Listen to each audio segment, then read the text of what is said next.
बहू और बुलेट। घर के बाहर फट फट फट की जोर से आवाज हुई। सीमा को लगा कि पटाखे फूट रहे हैं। वो डर के मारे घर से बाहर निकली। देखा तो सामने योगेश यानी कि पतिदेव एक बुलेट बाइक पर बैठे हैं। अरे डर गई क्या? बाइक लेकर आया हूँ तुम्हें घुमाने के लिए। सच में? मुझे लगा पटाखे फूट रहे हैं। अरे पटाखे भी फूटेंगे और मिठाई भी बटेगी। माँ को तो बुलाओ। माँ भी। अरे योगेश बेटा, इतनी जल्दी आ गया? और ये गाड़ी किसकी है? साहब की है? हाँ माँ, तुम्हारा बेटा साहब से कम है क्या? मेरी ही है।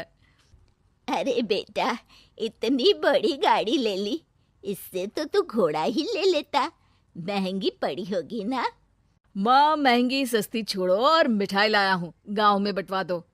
अरे बंटवा क्यों दो, पीछे बैठो, गांव में बांट कर आते हैं। योगेश गांव के बाहर एक कोयले के खदान में मजदूरी करता था।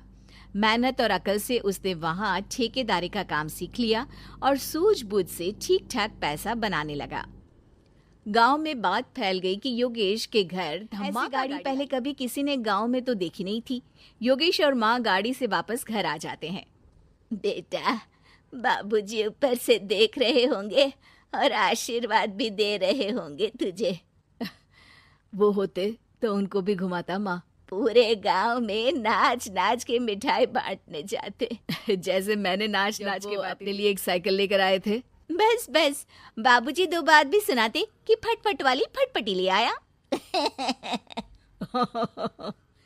सीमा आगे कहती है, अपने लिए तो ये गाड़ी ले आए और मेरे लिए? अरे ये गाड़ी तुम्हारे लिए ही तो है। पक्का मेरे लिए है? अरे पक्का तुम्हारे लिए है। अगली सुबह जब योगेश सो रहा बाहर से गाड़ी की आवाज आती है। वो घबराकर चिल्लाता है, चोर चोर, मेरी गाड़ी ले जा रहा है, चोर चोर। माँ भी जागती है और योगेश के साथ दरवाजे की तरफ भागती है। जैसे ही दोनों बाहर निकलते हैं तो देखते हैं कि सीमा गाड़ी चला रही है। अरे बहू, नाक कटवाओगी क्या? ये क्या कर रही हो? अरे गिर जाओगी, ये क्या कर रही हो तुम? सीमा गाड़ी को रोक कर कहती है, सारे गांव में घुमा लाई, कहीं नहीं गिरी। क्या? सारे गांव में घुमा लाई? अरे लोग क्या कहेंगे बहू? सोचा क्या? यही कहेंगे कि कितनी अच्छी गाड़ी है। अरे तुम्हारे बारे में।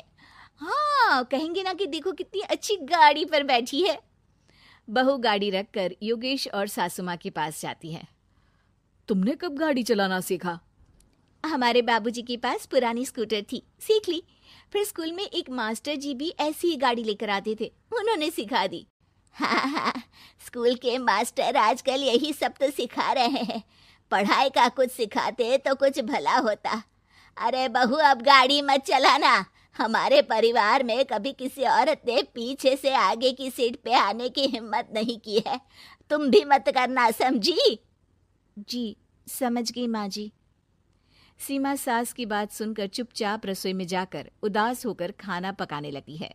सास सुबह सुबह मंदिर से पूजा करके लौट रही होती है। तभी उसे दो औरतें, अरे बहू को थोड़े अच्छे लक्षण भी सिखा दो।